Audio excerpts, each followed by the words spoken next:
van a ver es una construcción que por muchos años fue utilizada como una mezquita. ¿Qué es lo que hay acá? Saben que David está reconocido también en diferentes religiones. David para los cristianos, Daud para los musulmanes.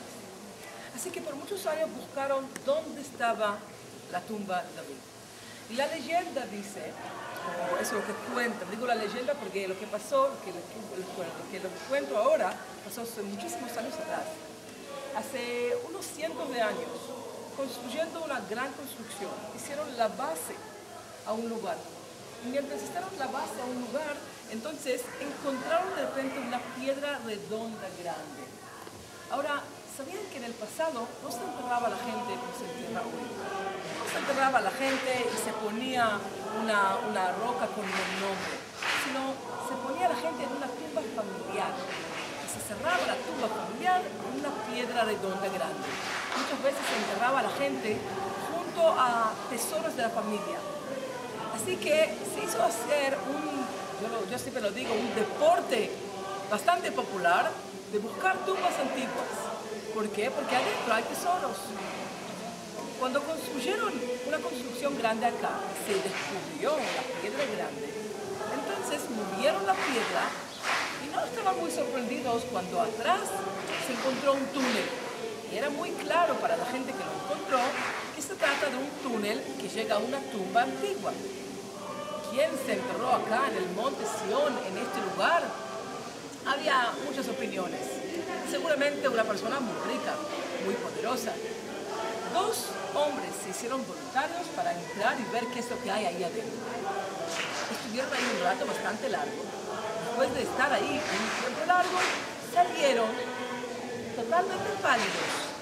Cuando les preguntaron qué es lo que vieron ahí adentro, se dice que murieron al instante. La gente se asustó.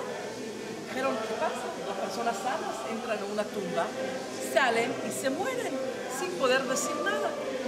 Puede ser que entraron a un lugar que no deberían haber entrado. Un lugar que alguien importante está enterrado. Y entonces, cuando ellos salieron de ahí, siguieron la maldición de esa persona que está enterrada ahí. Y la conclusión es que nadie debe entrar a ese lugar, primero. La segunda conclusión es que no cualquier persona que está enterrada acá puede poner una maldición sobre otras personas y pueden matar de tal forma a gente que entra a su tumba. Tiene que ser una persona muy poderosa, un guerrero verdadero. ¿Quién podría ser el guerrero de hace miles de años atrás? El rey David, que ya hablamos de él, que luchó contra el gigante Goliat de los filisteos, que vengó la muerte de Saúl y de Jonatán en la batalla de Beit Shean, después de Beit Shean, en el monte Gilboa. Así que decidieron que parece que esta es la tumba del rey David. Y cuando llegaron a esta conclusión, cerraron el túnel con una piedra, construyeron una mezquita alrededor de esta piedra, y de ese momento en adelante la gente vino a rezar en ese lugar como la tumba del rey David. ¿Por qué una mezquita? Porque esa fue la época después del siglo XIII, que ya el gobierno musulmán es el gobierno que domina este lugar. Hoy, ¿qué tenemos acá? Tenemos la construcción que es la mezquita, pero no sirve como mezquita. Es un lugar que pertenece al Ministerio de Religiones. Cualquiera puede entrar. Así que van a ver judíos rezando y van a ver también la construcción, los adornos de una mezquita que tiene el color verde. ¿Qué es lo que vamos a ver adentro? ¿Vamos a ver el túnel? No. ¿Vamos a ver la piedra? No. ¿Qué vamos a ver? Vamos a ver un armario grande que está lleno de Biblias. Vamos a ver muchos símbolos que representan el rey David, como corona, como arpa, como violín. ¿Ok? Y detrás de ese armario grande, ahí está la piedra y el túnel, pero uno no lo puede ver. Uno puede ver solamente la sala y el gran armario. Las mujeres y los hombres rezan en este lugar. Y en el judaísmo no es costumbre de rezar juntos. Entonces hay un lugar que las mujeres rezan y hay un lugar que los hombres. 50-50. 50% para acá, 50% para acá. ¿Ok? Por eso cuando ustedes van a entrar, entonces las mujeres van a ir a la izquierda y los hombres van a ir a la derecha. Y yo sé que cuando una persona entra a una iglesia, entonces siempre hay que bajar el gorro. En el judaísmo es al revés. Un hombre tiene que ponerse un gorro. Si no tiene un gorro, entonces hay en la entrada una kippah para ponerse encima. ¿Por qué? Para recordarnos que siempre hay alguien arriba de nosotros. Y miren qué cosa, muchas veces la gente, por un acto de respeto, hacen algo y al final es justo al revés, consiguen al revés de lo que querían. Quieren dar honor a un lugar, entonces entran a una sinagoga o una tumba importante y se bajan el gorro. Y la gente judía que está ahí les dice, el gorro. La gente no entiende, ¿pero por qué? Estoy bajando el gorro. Entonces por eso es importante saber las cosas. Para los hombres, cuando se entra a lugares cerrados o judíos, si es sinagoga o tumba, se pone un gorro o se pone cualquier cosa en la cabeza. Las mujeres no necesitan nada. Pueden entrar como quieran mientras no vienen con una minifalda así bien sexy, ¿ok? Entonces no hay problema. Entonces me alegro que dejaron las minifaldas sexys en el hotel. Solamente las casadas tienen que ponerse, pero si una no es judía, entonces puede entrar como quiera, ¿ok? Entonces vamos a entrar a ver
eran del lago de la Galilea.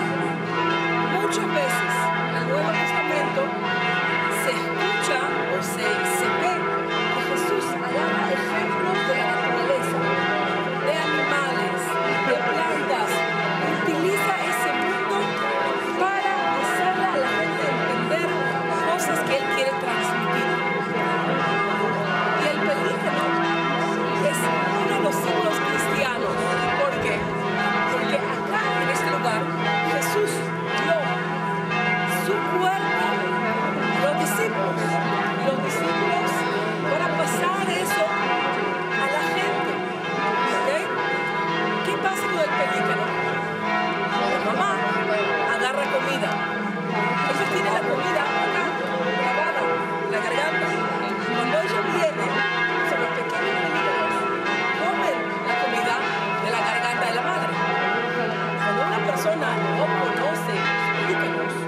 dio a las construcciones de hace 2000 años fueron destruidas en épocas después por los musulmanes.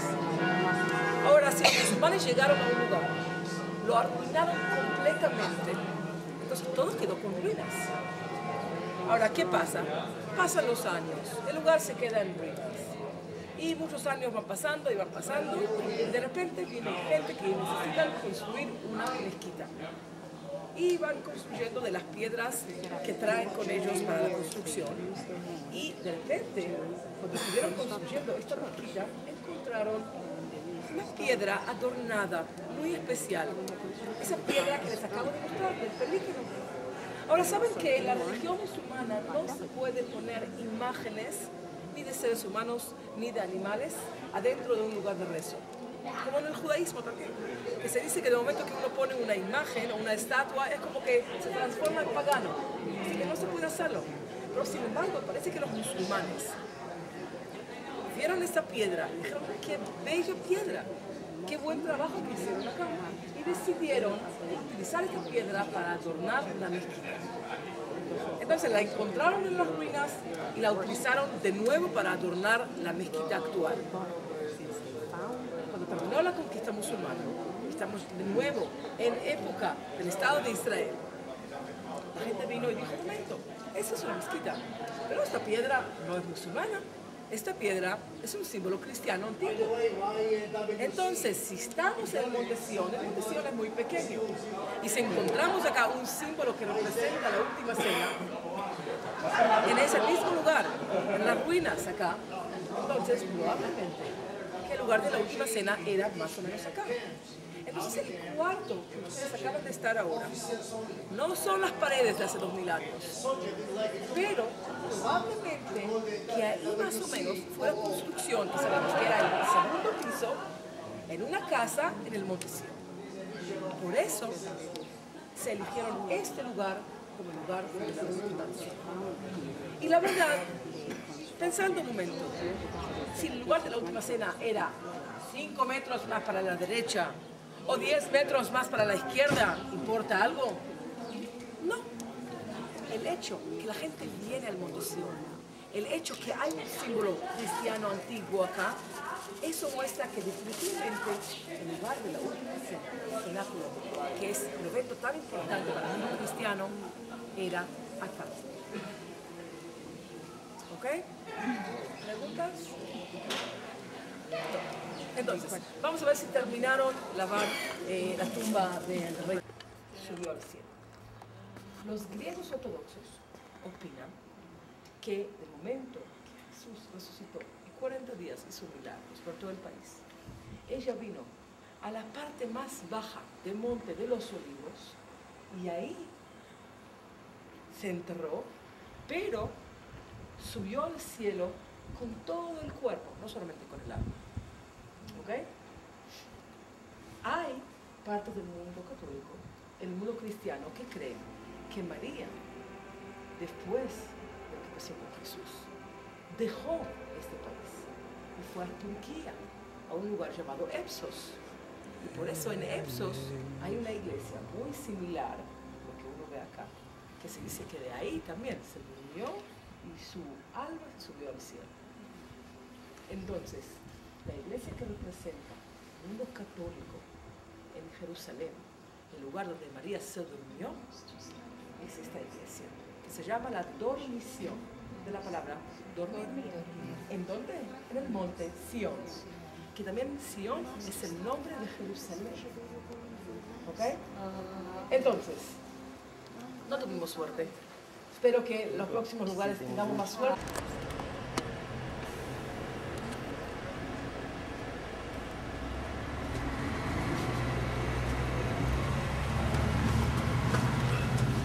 Como hoy es domingo, es el día del Señor, entonces nosotros tenemos este privilegio de estar aquí en el momento más importante, en este lugar donde nos recuerda el momento más importante de la misión de Jesús. Ustedes saben que la vida de Jesús tuvo 3 momentos. El primer momento duró, ¿cuántos años? 30 años. desde que nace hasta que comienza su vida pública o ministerial, ¿no? Poco habla la Biblia de esto, que nació, que fue al templo, purificación, que creció en sabiduría y en esas cosas, ¿no? El segundo momento dura 3 años la vida pública, justamente cuando María le da el empujoncito para comenzar su vida ministerial, y él comienza en las bodas de Caná, transformando el agua en vino. Y termina justamente en la Semana Santa. Por eso el tercer momento, en este momento, el segundo, que dura 3 años, es cuando Jesús desenvuelve todo su trabajo de evangelización, de enseñanza, catequético, multiplicación, perdón, enseñanza, esas cosas. Y el tercer momento es el más importante, cuando Jesús es juzgado. El primero es tomado preso, juzgado, condenado a muerte, muere, pero 3 días después resucita. Y lo más importante mismo es cuando él muere en la cruz, y 3 días después resucita. Bueno, la iglesia que nuestra guía estaba anunciando para hoy en la tarde, me parece, esta mañana, de Pedro predicando. Ustedes se recuerdan cuando Jesús estaba siendo conducido de un lugar para otro para los interrogatorios. Entonces Pedro se estaba calentando las manos en una hoguera porque estaba un poco frío esa noche, ¿no? Y 3 veces le preguntaron: tú también eres de ellos, hasta tu acento, lo que hablas, se nota que tú eres de ese grupo. Y él lo negó 3 veces, ¿se recuerdan? Y entonces, justamente en este momento pasó Jesús, y Pedro se recuerda lo que Jesús le había dicho: antes que el gallo cante, me habrás negado 3 veces. Por eso, en homenaje a este momento bíblico, hay esta iglesia. Ojalá que nosotros nunca neguemos al Señor, porque si negamos tendrán que hacer una iglesita para cada uno. Ok, ¿por qué no rezamos un poquito? En nombre del Padre, Dios, cantar la grandeza de tu amor. No soy nuestro pan de cada día. Perdón. Quieren un gran jardín. Por ejemplo, esta hoja acá son higos. Ay, qué rico. Al lado hay un árbol que es árbol de almendras, y todavía tiene almendras, este árbol acá. Lo que uno ve acá son uvas, exactamente. Al lado hay un árbol de limones. Si uno aplasta un poquito la hoja, no lo voy a pasar para todos, no para una persona, es el limón. Entonces pueden oler el limón acá. Entonces las plantas y los árboles están por todos lados acá. Hoy ya la gente no vive de agricultura, pero todavía siguen teniendo acá toda esta vegetación. Almendras acá arriba, uno lo puede ver. Los últimos meses de embarazo, y entonces María, que vivía en Nazaret, decide hacer todo un viaje tan largo, muy simbólica, a pie, lógico, y vino desde allá con el único motivo de no solamente de visitar a su prima, sino de ayudarla, a servirla. Y como las dos estaban embarazadas, que haya el encuentro, el primer encuentro, en el vientre de Juan el Bautista y de Jesús. Y ahí se da aquel momento cuando es el ángel, ¿no? Cuando Isabel le saluda tan feliz. ¿Quién diría que la madre del Señor, de mi Señor, venga a visitarme? Bendita. Oh, qué cosa más linda. En español llamamos Aicarén. La iglesia, que fue construida hace 150 años más o menos. Fue construido por la Casa del Reinado de España. Se puede ver el símbolo de la familia de España en la entrada. arriba.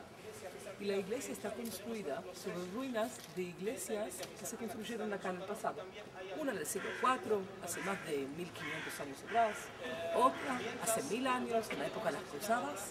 ¿Y por qué justamente construyeron acá en toda la historia iglesias?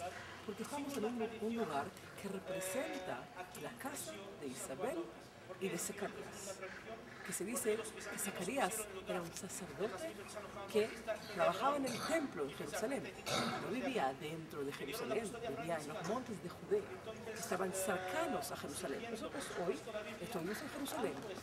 Hoy este lugar es un barrio de la ciudad, pero en aquella época las distancias grandes, no tenía un auto ni autobús, entonces tenía que ir caminando, y Zacarías todos los días se iba caminando hasta el templo en Jerusalén.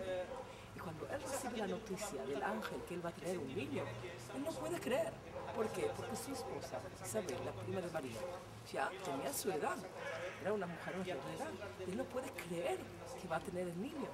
El ángel le dice: ¿cómo vas a saber que vas a tener el hijo? Porque de ese momento y adelante vas a ser mudo, no vas a poder hablar hasta que tu esposa Isabel va a dar luz.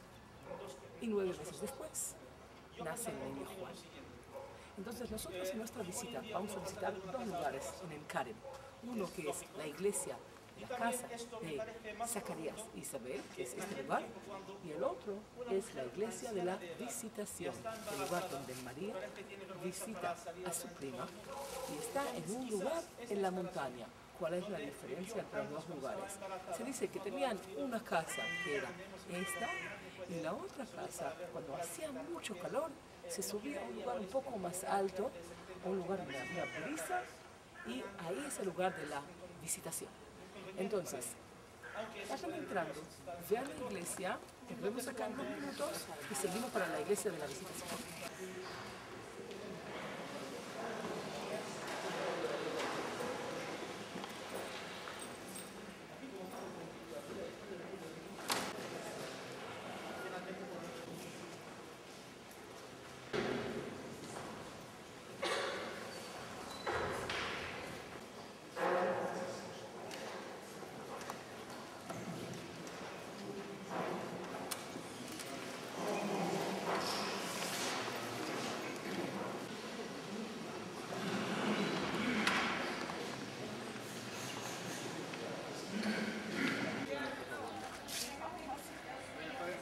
Se escondió Isabel.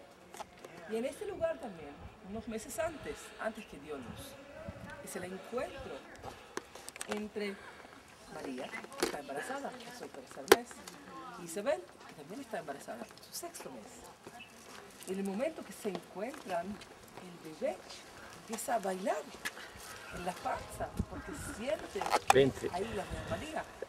Y entonces uno puede ver que una de las cosas que adornan toda la pared entrando a la iglesia es el Magnificat, que el resto del Magnificat que está en diferentes idiomas. Así que cuando van a entrar a la iglesia, van a ver adentro, primero no se puede explicar adentro, se pide no explicar. Entonces quiero que miren un momentito el mosaico a la entrada de la iglesia. Es un mosaico bellísimo que muestra a la Virgen que llega de Nazaret. Nazaret está bien lejos, está en la Galilea, a más de 100 kilómetros de acá. Y ella llega cuando ya está embarazada, se acerca. Nazaret se queda lejos, a la izquierda. Y ella se acerca a la ciudad enmurallada y ahí ve a su prima. La prima no está adentro de la ciudad enmurallada porque no vivía adentro de Jerusalén, vivía en Ein Karem. Ustedes pueden ver el cartel que está arriba de la cabeza de Isabel que dice Ein Karem. Era una pequeña aldea que uno veía antes de llegar a Jerusalén. Entonces, podemos ver este lindo mosaico y adentro van a ver 3 dibujos muy bellos. Uno en el medio del encuentro de la Virgen con Isabel.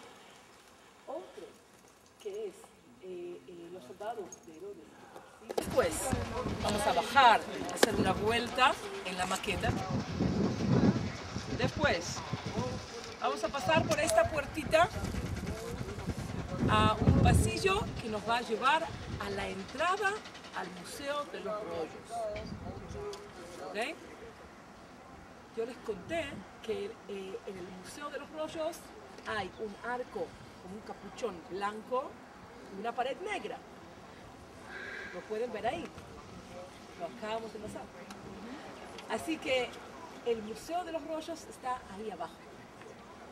Ahora son las 11:12.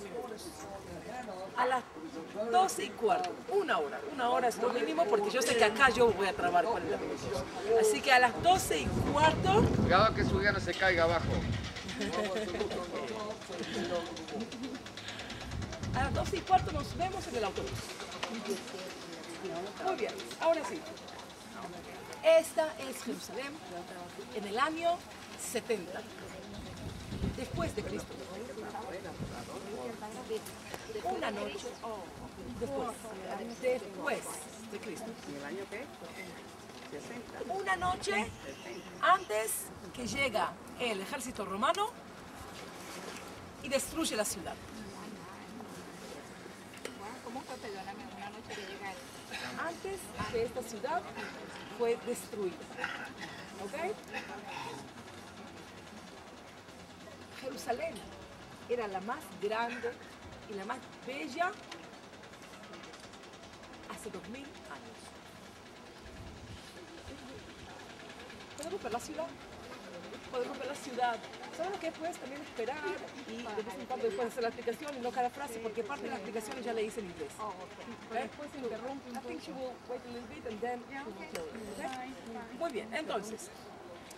Lo que nosotros podemos ver acá, primero la construcción más grande y más magnífica, que es la zona del templo. El templo uno lo puede ver porque es un cuadrado o un rectángulo de murallas que sostiene una construcción que está con una corona ahí abajo. Y esta construcción, ese es el templo de los judíos de Jerusalén, el segundo templo.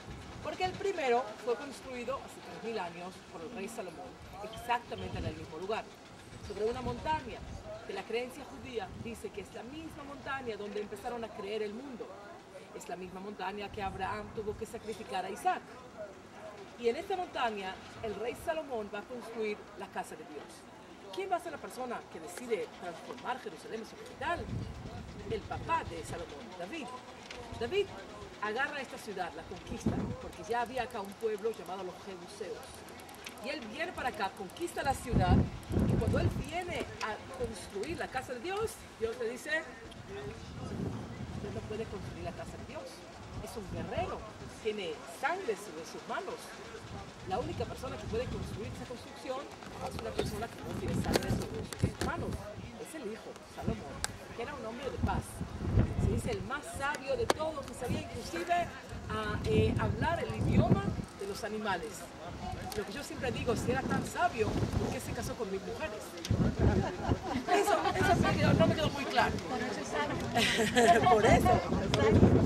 Entonces, el rey Salomón construye el primer templo sobre una montaña llamada Monte Moriah. ¿Okay?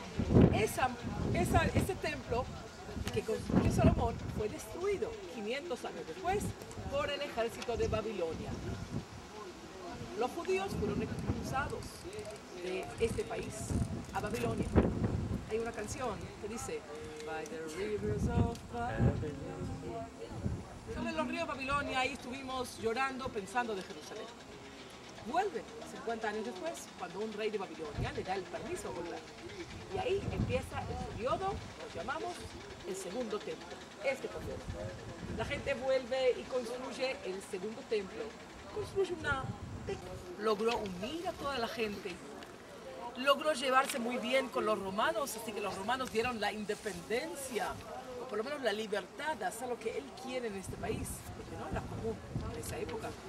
Gobernó de una forma muy fuerte, muy carismática, como León en su época, pero murió como un perro, porque cuanto más viejo se hizo, empezó a ser totalmente paranoico, loco, empezó a tener temor de todos. De sus hijos, que lo quieren matar para agarrar su lugar. De Roma, que alguien les promete más dinero y entonces tengo suficiente montaña. Yo no quiero construir un templo de este tamaño. Quiero construir un templo de este tamaño, pero no tengo suficiente montaña. Y Herodes, si no tiene suficiente montaña, no se preocupen, él se va a construir una montaña. Construye una muralla en el oeste, una muralla en el este, una muralla en el sur y una muralla en el norte, y forma un rectángulo de murallas. El rectángulo de las murallas no lo llena con arena y con piedra, sino necesita una construcción fuerte que sostenga todo eso, y los romanos nos enseñaron que la construcción más fuerte que existe son arcos. Así que él llena este rectángulo de murallas con arcos, y sobre los arcos él construye una plataforma, lo que nosotros lo llamamos la explanada. Sobre la explanada él va a construir el templo. Lo que ustedes pueden ver ahora, ustedes pueden ver las 4 paredes. La pared oeste, que es de la derecha, donde hay como 2 arcos. La pared sur, que es la pared cercana a la parte que nosotros estamos sentados, que hay 4 portones. La pared este, que está al otro lado, y la pared norte, que está hacia arriba. Todo eso se llena con arcos, y sobre eso se construye la construcción que tiene como una corona de oro. Eso es el templo de los judíos. Dice que era una construcción enorme, y se decía que el que no vio esta construcción no vio una linda construcción toda su vida. Entonces, enfrente de la construcción, en el lugar más alto, él construye su palacio. Si ustedes van a ver, a la izquierda, donde están todas las tejas rojas, un poco más al fondo hay una construcción grande con 3 torres altas. Esas 3 torres altas, eso es el palacio de Herodes. El pueblo que vive en casas pequeñas, cuadradas, cada vez que hay una inundación o lluvia, toda la basura de la parte de los ricos se va a los pobres. Todo baja hacia abajo, pero primero por las casas de los pobres. Así que, solamente mirando el modelo de la ciudad, las casas de los pobres, las casas de los ricos, ¿qué opinan? ¿Había mucho amor acá? No, para nada. Había odio. Más todavía, que la gente más rica eran la gente más importante del pueblo, eran los sacerdotes. Ahora, uno espera que un sacerdote que hace su trabajo sagrado en el templo, entre los judíos había muchos grupos. La mayoría del pueblo eran los fariseos. Los sacerdotes eran los saduceos. Había otro grupo que se llamaban los esenios. Vamos a escuchar de este grupo porque ellos son el grupo que escriben los rollos del Mar Muerto. Entonces,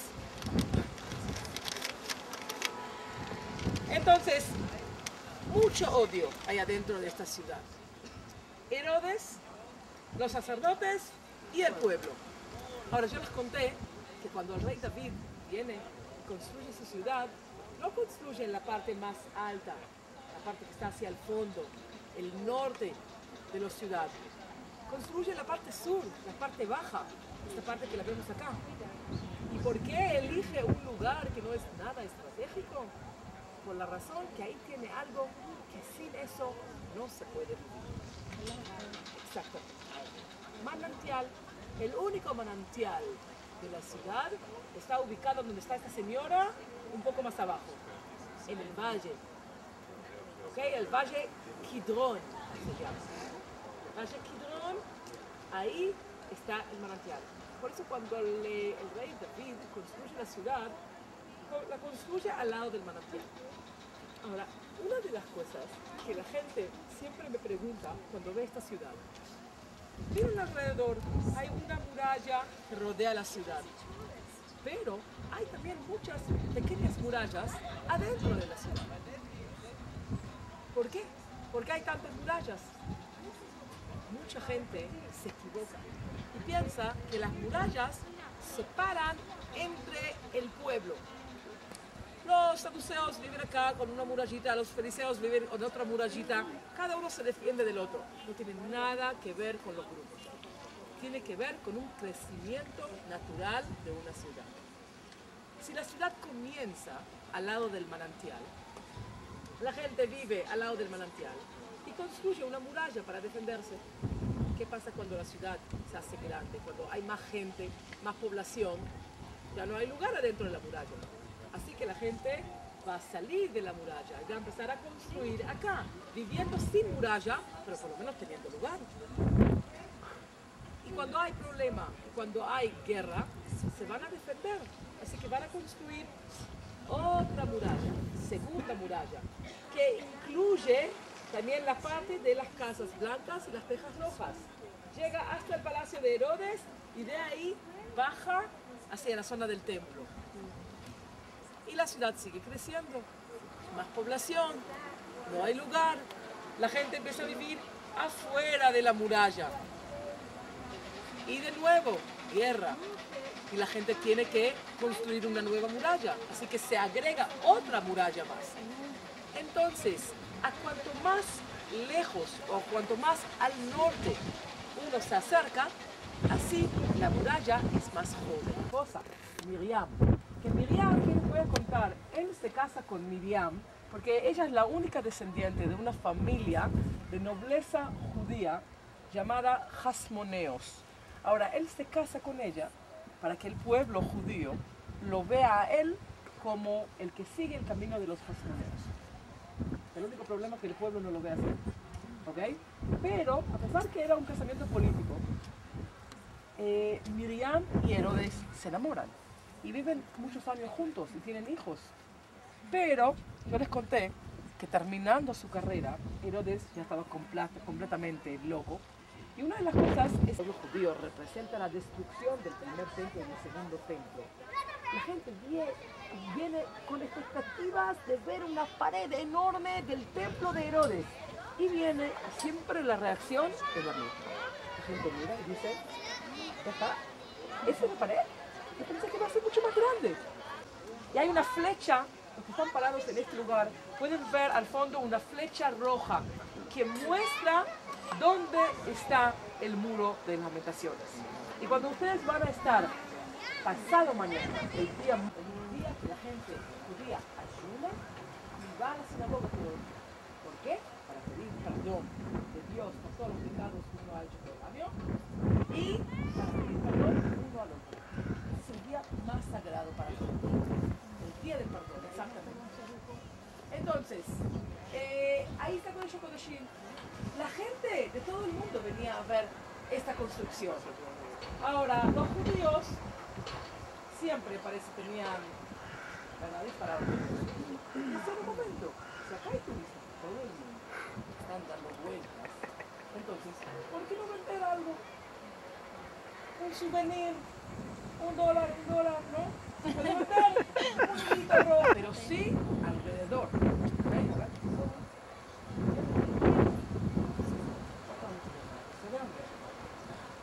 Entonces, y él empieza a gritar, ¿cómo puede ser? Estaba haciendo comercio en la casa de Dios.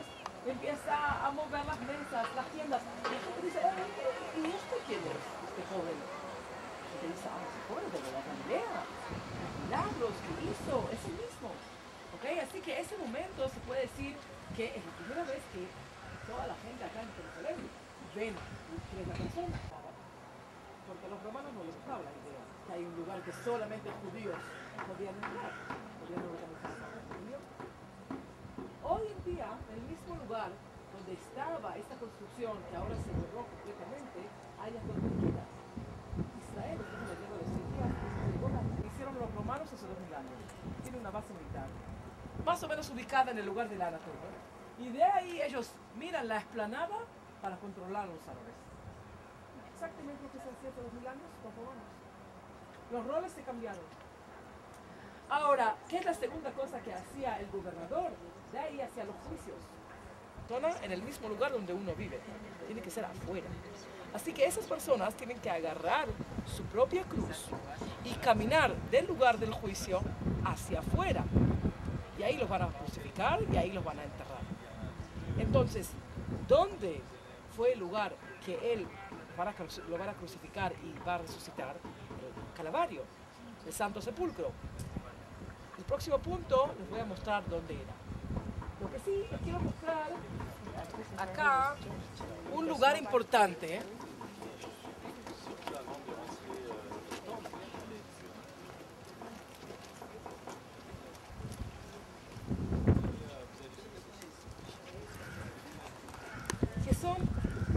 piscinas grandes. Esas piscinas se utilizaban para diferentes cosas. En la época que se utilizaban estas piscinas para las cabras y las ovejas que iban a sacrificar en el templo, había otra época que se decía que el agua que estaba acá era agua que tenía poderes. Y entonces la Santa Ana. Nosotros vamos a visitar esta iglesia y vamos a ver las ruinas de esas piscinas y vamos a leer del texto el milagro de Jesús. Exactamente lo mismo. Entonces, ¿se acuerdan qué dijimos de las murallas? Que cuanto más cercanas al manantial, así son más antiguas. Quiere decir, si hablamos de la época de hace 2000 años, esta muralla es nueva o antigua. Nueva. Nueva, muy bien. Estamos en el punto más norte, más lejano del manantial. Quiere decir que esta muralla que uno ve acá es una muralla que fue construida en el año 66 después de Cristo, antes de la gran rebelión de los judíos contra los romanos. ¿Ok? Los romanos vinieron del norte, exactamente de este punto que nosotros estamos parados. Y ni esta muralla, con sus 80 torres, ayudó, porque los romanos entraron por acá y destruyeron completamente la ciudad. Cuando vinieron a destruir el templo, vieron que se trata de una construcción enorme, no pudieron destruirla. Así que la explanada la dejaron. Destruyeron solamente la parte sagrada, la parte con la corona de oro. ¿Okay? Ahora, quiere decir que 30 o 40 años antes, la época que Jesús estuvo por acá, esta muralla no existía todavía. ¿Dónde se terminaba la ciudad? En la muralla que uno puede ver acá. Más todavía, otra cosa, otro detalle. Se puede ver que las casas que están construidas acá, casi todas las casas tienen su propia murallita. ¿Por qué? Porque si hasta el año 66 esta gente vivía afuera de la muralla, tenían que protegerse. Así que la gente construyeron sus murallas, pero en el año 66 se construye esta muralla para defender a la ciudad. Entonces, volviendo a la época de Jesús. Jesús fue traicionado en el Monte de los Olivos, en Getsemaní, en el lugar que estábamos ahí parados arriba del manantial. Lo agarran, le hacen el juicio en la anatomia, que es las 4 torres que uno puede ver. Él baja de estos escalones y empieza a caminar por los callejones de la ciudad para llegar a la calavera, al lugar donde lo van a crucificar. Ahora, ustedes pueden ver que justamente acá enfrente hay una puerta. No es la puerta que utiliza Jesús. La puerta que utiliza Jesús es la próxima, una que está más al fondo, donde de repente hay un poco de sombra ahí. Él tiene que subir, tiene la topografía, el modelo es muy exacto por la topografía, la piedra madre. Él tiene que bajar de la anatomia, subir hacia la muralla, llegar a esa puerta, salir de la ciudad y ahí lo van a crucificar. En un lugar donde se enterraba la gente. Hay una piedra justo enfrente de la puerta. Esa piedra, esa es el Calvario, la calavera. ¿Ok? Cuando Jesús le hacen el juicio, estación número 1, número 2, baja las escaleras, cae por primera vez, la estación número 3, estación número 4 sigue y la ve a María como muchas otras personas que están paradas en la calle y ven a toda la gente que se condena a la muerte. Llega a la subida, les cuesta subir. Ahí agarran los romanos un hombre, Simón el Cireneo, para que le agarre la cruz. Empieza a subir la subida, le cuesta mucho la subida. Estación número 6 se encuentra con Verónica para que un poco saque el sudor, porque se esforzó tanto en subir. Estación número 7 se cae por segunda vez. Estación número 8, la puerta de la ciudad. Y ven a Jerusalén llorando. Y dice, no lloren por mí, lloren por ustedes, por el futuro de esta ciudad.